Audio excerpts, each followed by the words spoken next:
BJP के घोषणा पत्र का 23वां जो मुद्दा है, जो 23वां वादा है, वो है पैसा कानून से मुखियाओं एवं पंचायती राज संस्थानों का बनाएंगे हम लोग सशक्त। यानी कि पैसा कानून को हम लोग जो है स्ट्रिक्टली लागू करने का काम करेंगे। जो मुखिया है, आपको पता है कि पैसा कानून के तहत जो स्थानीय मुखिया है उसको बहुत पावर दिया गया है, पंचायती राज को बहुत पावर दिया गया है, तो उनकी संस्थाओं को हम लोग सशक्त मजबूत करने का काम करेंगे। अरे तो ये तो ऑलरेडी होना चाहिए पहले से, इसका मतलब आप कह रहे हैं कि पैसा कानून यहाँ पर कमजोर है, तो ऑलरेडी ये होना चाहिए, ये तो जिम्मेदारी बनती है सरकार की, है ना। तो ये भी मुद्दा जो है एक तरीके का कोई लाभदायक मुद्दा नहीं है, ये ऑलरेडी होना चाहिए था।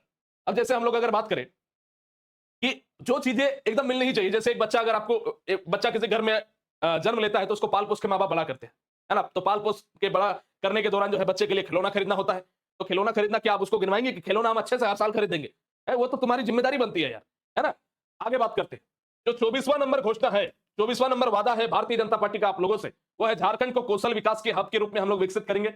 5 लाख युवाओं को ट्रेनिंग और 1 लाख की वित्तीय सहायता प्रदान करेंगे। ये सब फर्जी बातें हैं यार, ये सब हम बता रहे हैं भारतीय जनता पार्टी की फर्जी बातें हैं। ये कौशल विकास करेंगे, स्किल डेवलपमेंट करेंगे, इसके नाम पे जितने भी प्रोजेक्ट चल रहे हैं ना, सब कुछ फेल है। मैं बता रहा हूं, हर एक राज्य में फेल है, हमारे झारखंड राज्य में भी फेल है। ये सिर्फ और सिर्फ बकवास बातें हैं ये सब। पहले तो स्किल डेवलपमेंट की बातें जब आप करते हैं तो उसको सही से इंप्लीमेंट करने की बात करो यार। आपका हर एक स्किल प्रोग्राम जो है पूरी तरीके से विफल है, जो कहीं पे भी सफलतापूर्वक हमें दिखाई नहीं देता। आप पूरे भारत का आंकड़ा ला करके दिखाते हो कि हमने इतने करोड़ लोगों का काम किया। अरे भारत में 140 करोड़ की आबादी है, अगर हर एक जिले से या हर एक राज्य से अगर मान लो झारखंड की आबादी 4 करोड़ अगर आबादी है, तो यहां से मात्र अगर 1 लाख बच्चे अगर इस स्किल के तहत, या 1 लाख भी छोड़ो, 10-20 हजार बच्चे भी अगर हर एक राज्य से उठाओगे तो लाखों की तो आबादी आ ही जाएगी। तो स्किल डेवलपमेंट प्रोग्राम चलिए, हम अप्रिशिएट करते हैं, हम इस चीज को खुद बोलते हैं, ये सारी चीजें आनी चाहिए, है ना। लोग एंटरप्रेन्योर बनने चाहिए, स्किल डेवलपमेंट उनमें आनी चाहिए, लेकिन ये सारी चीजें इतने लो स्तर पे हो रही है ना, इसके बारे में कुछ कहा नहीं जा सकता। ये राज्य की वास्तविक जरूरतें नहीं है। मैं वास्तविक जरूरतें भी बताऊंगा, थोड़ी देर बस रुक जाइए।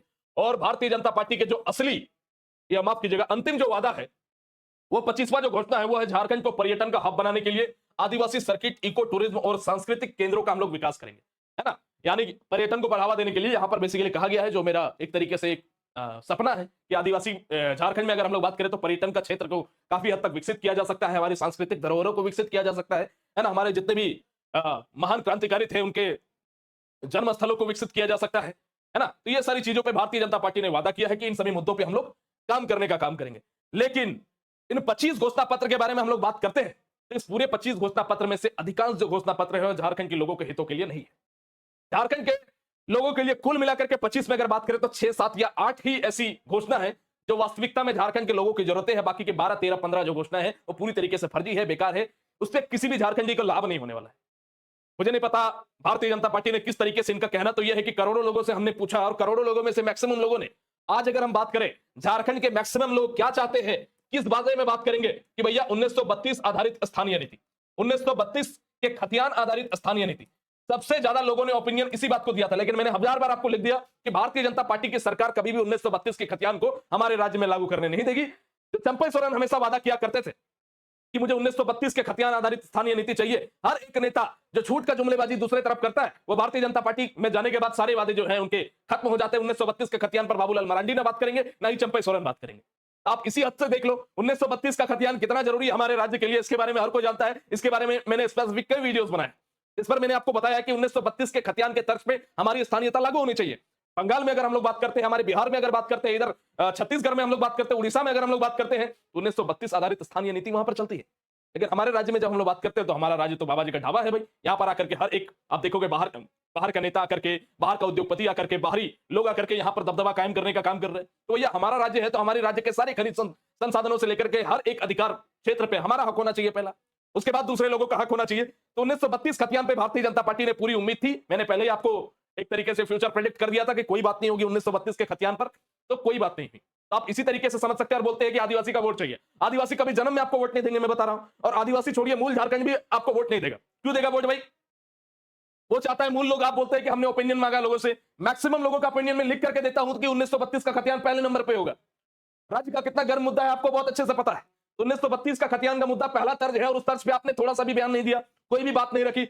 जब मीडिया बंधु ने पूछा अमित शाह साहब से, गृह मंत्री से, तो बोला कि उन्होंने बोला कि भैया हम एक कमेटी का गठन करेंगे और जो भी उचित होगा वो हम निर्णय लेंगे। अब ये तो वही बात होगी, एड़ा बन के पेड़ा खाने वाली बात होगी, है ना, कि हम कमेटी का गठन करेंगे और कमेटी का गठन करने के बाद जो भी सभी लोग निर्णय लेंगे वही करेंगे। ये एक तरीके से आपको बहलाने फुसलाने की बातें होती है। जैसे आप जिद ना करो, जैसे नहीं होता है बच्चा जब जिद करता है ना, खिलौना लेने के लिए, बड़ा खिलौना, तो उसको छोटा खिलौना पकड़ा देते हैं। बड़ा टॉफी अगर है तो 1 रुपए का लॉलीपॉप पकड़ा देते हैं, तो उसी प्रकार का चुनावी लॉलीपॉप देने वाले जो स्टेटमेंट होते हैं। दूसरा अगर बात करें सरना धर्म, सरना धर्म कोड, सरना धर्म कोड के अभी मैं रिसेंटली कई नेताओं के इनके बयान में देख रहा था, जिसमें सरना धर्म कोड के बारे में काफी अच्छा ये लोग बोल रहे थे कि कांग्रेस की गवर्नमेंट ने खत्म कर दिया, पहले सरना धर्म कोड था, हम लोग लागू करेंगे। लेकिन आपकी मैनिफेस्टो में है कहां साहब? आपकी मैनिफेस्टो में तो वो चीज है ही नहीं। तो जब आप अपने मैनिफेस्टो में वो चीज ला ही नहीं सकते, तो आप कैसे बात करते हो कि भैया हम सरना धर्म कोड जो है लागू करेंगे राज्य में? मैनिफेस्टो में आपका नहीं है। मैनिफेस्टो का मतलब होता है कि सबसे ज्यादा जरूरी चीजें जो हम लोग अगले 5 साल में करने वाले हैं, यानी कि ना ही 1932 के खतियान को आपने जरूरी समझा, ना ही सरना धर्म को आप लोगों ने जरूरी समझा। तीसरा अगर बात करें तो स्थानीय नियोजन नीति, स्थानीय नियोजन नीति पे कोई बात नहीं हुई, स्थानीय नियोजन नीति पे कोई बात नहीं हुई। मैं आपको बता देता हूं कि जेएमएम जितनी बुरी है तो बीजेपी भी उतनी अच्छी नहीं है। दोनों ही पॉलिटिकल पार्टियां महाघटिया पार्टी, बस इतना समझ लो। बीजेपी के बारे में बात करो या जेएमएम के बारे में बात करो, ये लोग अपने लिए सोचने वाले लोग हैं, राज्य की जनता के हितों के लिए सोचने वाले लोग हैं ही नहीं। दोनों की घटिया मानसिकता दिखती है, दोनों की महाघटिया मानसिकता दिखती है। कई मुद्दे मैंने पहले ही आपको बोल दिया कि बीजेपी कभी ये सारी चीजों को पूरा नहीं कर पाएगी। राज्य के युवा 60-40 के मुद्दे पे खुश नहीं है। आप नियोजन नीति पे कोई बात आपने नहीं की कि भैया आप किस तर्ज पर नौकरियां देने वाले हो, एग्जाम का पैटर्न क्या करने वाले हो, सिलेबस पर क्या पैटर्न करने वाले। आपने सिर्फ एक मुद्दा उठाया, सीजीएल का एग्जाम, जो हाँ बहुत जरूरी है हमारे लिए, उसको हम अप्रिशिएट करते हैं। लेकिन बाकी भर्तियां भी तो है साहब, बाकी की भर्तियों पे क्या आप साल में कितने बार जेपीएससी लेंगे? आपने बात की। आप जेएसएससी के कितने सारे नोटिफिकेशन निकालेंगे, किस तर्ज पे निकालेंगे? आप एग्जाम कैलेंडर जारी करेंगे, चलो ठीक है, आपका एग्जाम कैलेंडर पे विश्वास है। 2.87 लाख आप नौकरी देने की बात आपने की है, उस पर भी चलो हम लोग मानते हैं। लेकिन एग्जाम का पैटर्न क्या होगा? अगर वही 60-40 वापस से आ गया, तब तो कोई लाभ नहीं होने वाला है राज्य के युवाओं को। आप देखो भाई, मैं पूरी तरीके से न्यूट्रल व्यक्ति हूं। मैं पूरी तरीके से, मेरा काम यह नहीं है कि मैं किसी पॉलिटिकल पार्टी का पक्ष रखूं। मुझे जो सही लगेगा वो मैं सही बोलूंगा, जो मुझे गलत लगेगा वो उसे मैं गलत बोलूंगा। कोई भी पॉलिटिकल पार्टी मेरा घर थोड़ी चला देगा यार, मेरा घर मुझे चलाना है। हम जिसको अपना आका मानेंगे, जिसको हम अपना मुखिया मानेंगे, उससे हमको मतलब है।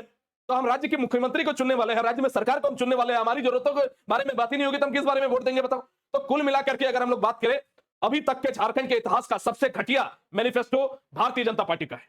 पूरे मैनिफेस्टो में 7-8 बिंदु बहुत अच्छे हैं, लेकिन मैक्सिमम बिंदु जो है इनके कोई काम के नहीं है, झारखंड के लोगों के हितों के लिए पूरी तरीके से बकवास है। तो इसीलिए भारतीय जनता पार्टी के मैनिफेस्टो के बारे में जब हम लोग बात करते हैं, तो बीजेपी के पूरे मैनिफेस्टो को मैं 10 में से केवल 3 मार्क्स देने वाला हूं। उन 3 मार्क्स में अगर हम लोग बात करें तो सीजीएल का मुद्दा पे बात करने के लिए मैं 1 मार्क्स दूंगा, ठीक है। गोगो दीदी योजना तो मुझे पसंद नहीं है, तो उस पर भी मैं मार्क्स नहीं दूंगा, ठीक है। 500 रुपए में गैस सिलेंडर, वो तो देना ही चाहिए था आपको। 500 से महंगा गैस सिलेंडर करना ही नहीं चाहता। आप इतना महंगा क्यों? क्या कांग्रेस की गवर्नमेंट थी तब तो ढंग से कम गैस सिलेंडर कम तो था, 100-200 रुपया, 600-700 रुपए में सिलेंडर मिलना चाहिए था।